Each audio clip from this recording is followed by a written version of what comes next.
Welcome to the Positive Spiritual Living Podcast, brought to you by Unity on the Bay. This is your positive path for spiritual living.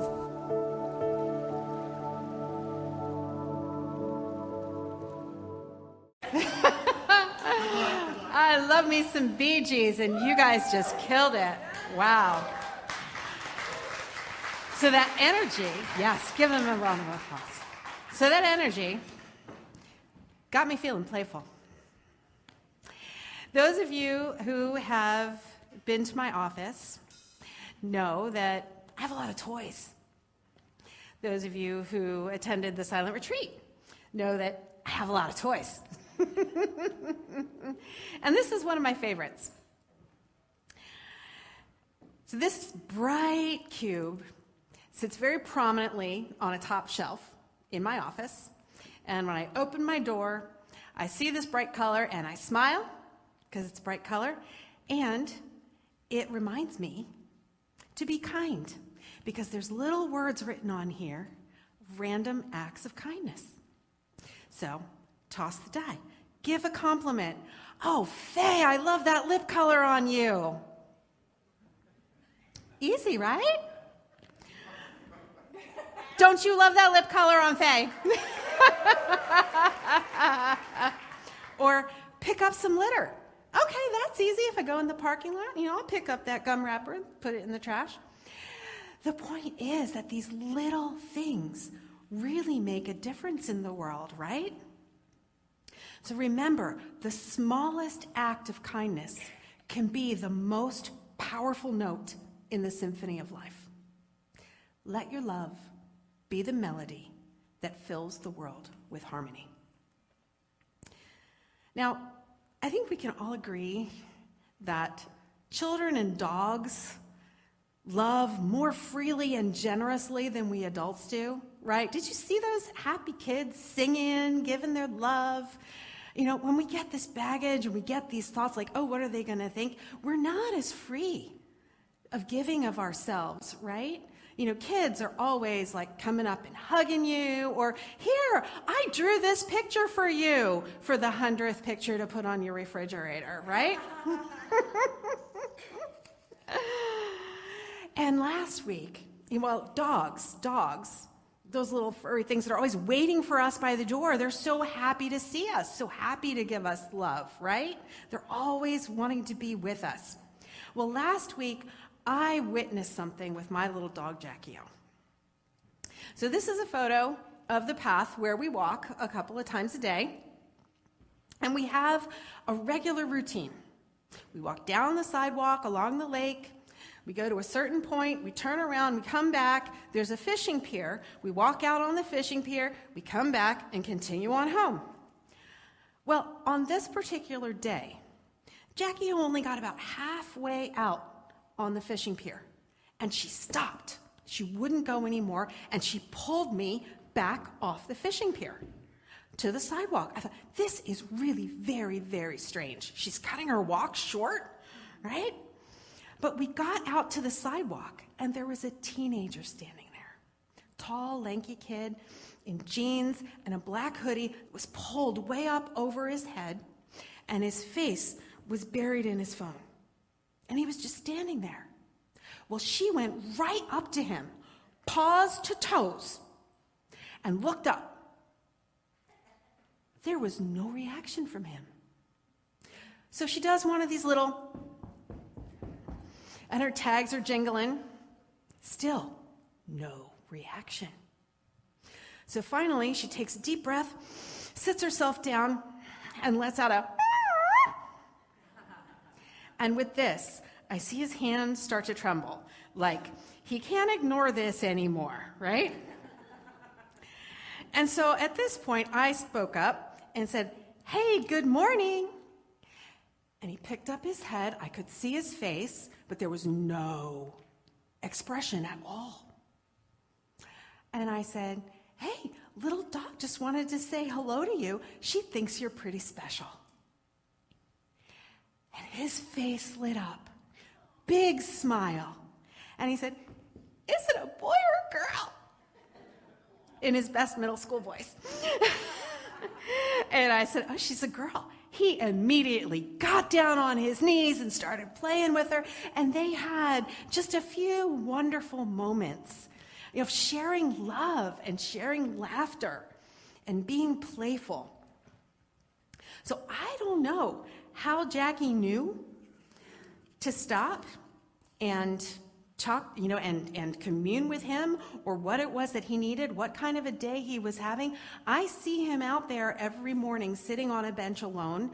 There's a middle school about a block away from me, but he gets dropped off early. I think it's his mother that drops him off, and he's usually alone for this hour before school. So this particular day, Jackie decided to share her kindness, knowing that her love could be the melody that filled his world with harmony. And so how can each of us get out of your own way and actively choose to love? Well, Unity author Eric Butterworth wrote, "Love is not a concept, but an activity." So remember in the meditation, you were guided to feel the feelings for yourself first before you could send it out into the world? Okay? So how can you cultivate the love for yourself? Well, it's Unity's fifth principle. It's living the truth you know. And you are divine, so treat yourself that way. Many of us commit crimes against wisdom. There's this Sanskrit term for it. It's called prajnaparada from the ancient scriptures. Crimes against wisdom. What that means is that you know what's good for you, but you choose not to do it. Okay? Charles Fillmore, also our founder, Charles Fillmore, in his 1921 Statements of Faith, wrote, "We believe that divine intelligence is present in every atom of human and matter, and that the more abundant life with Jesus promised is flooding the world and quickening the minds and the bodies of humans everywhere." So what he's saying is that there is a divine order to existence, and self-care towards your wholeness means being aligned with that divine order. Okay?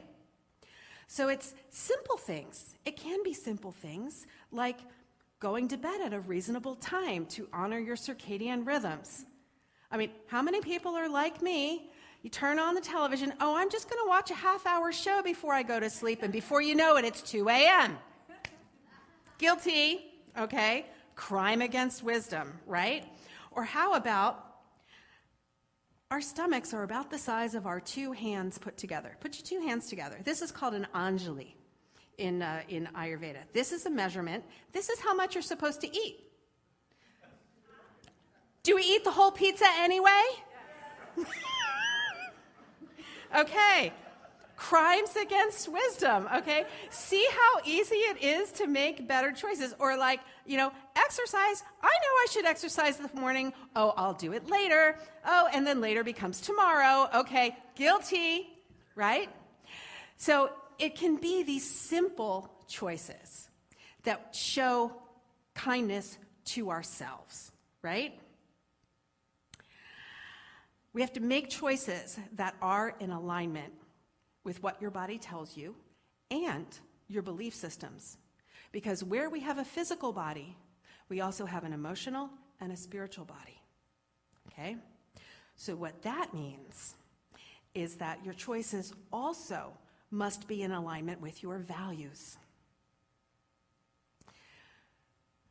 For myself, I strive to live a life of nonviolence. And what that means to me is that I follow a vegan lifestyle. Not just with my diet, but in my choices with the products I purchase. They're cruelty-free and vegan, free of animal-derived ingredients. Okay? So what are your values?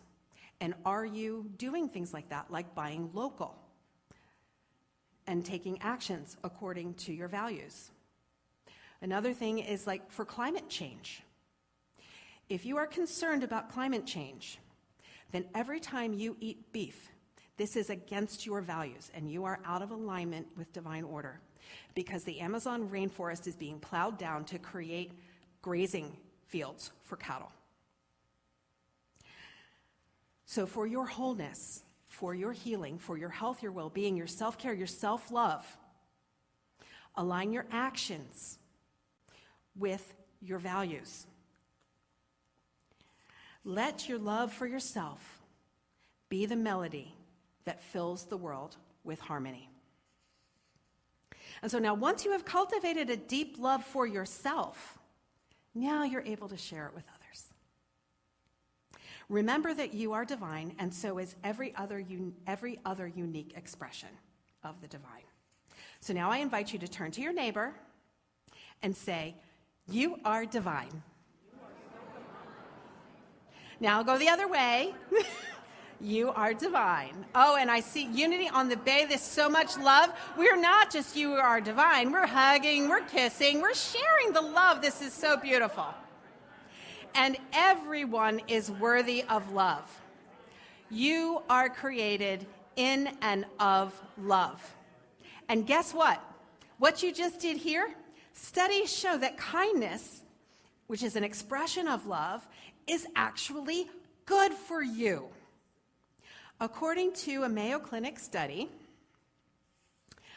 the effects of kindness include increased self-esteem, empathy, and compassion, improved mood, decreased blood pressure and cortisol, which is the stress hormone, so your stress is lowered when you're kind, when you have the activity of love. You get an increased sense of connectedness. Of course, decreased loneliness would follow that, right? And improved relationships. And here's my favorite. Increased serotonin, dopamine, and endorphins. These are the feel-good hormones, people. Who wants to feel good? All right. So we're going to start right now. We're actually enabling you to become kindness junkies.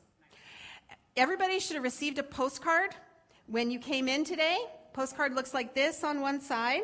And on the back, there's a mail to and a place to write some kind words, okay? So you're invited to address this to anyone you like, someone close to you, even yourself. And if you don't have anyone that you'd like to address it to, just leave it blank, and we will find a person to send it to and address it for you. Just write some words of kindness over here.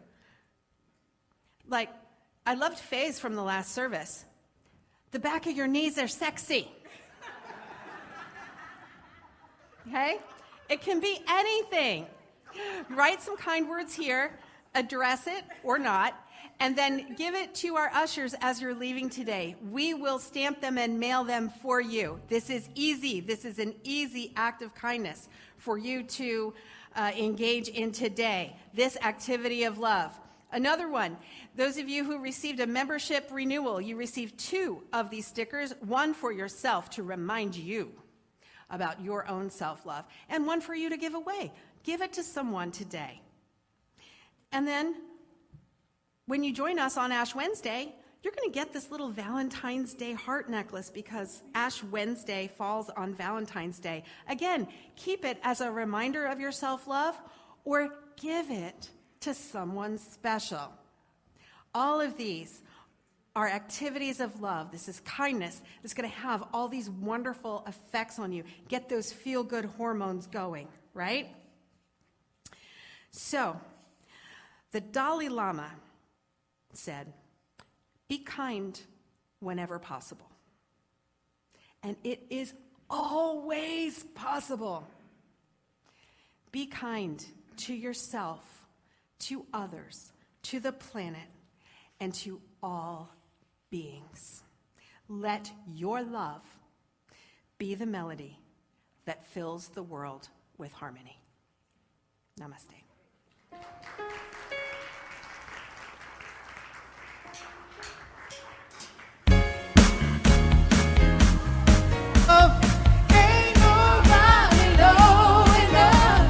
Ain't no river wide enough to keep me from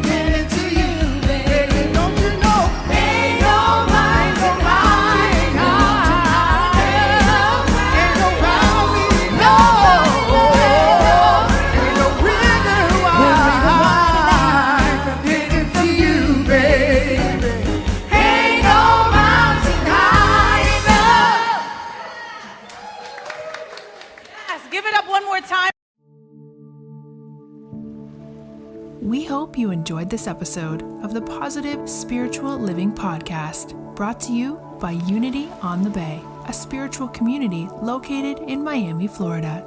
Unity on the Bay is supported by the generosity of its community. If you'd like to make a donation or learn more about Unity on the Bay, please visit unityonthebay.org.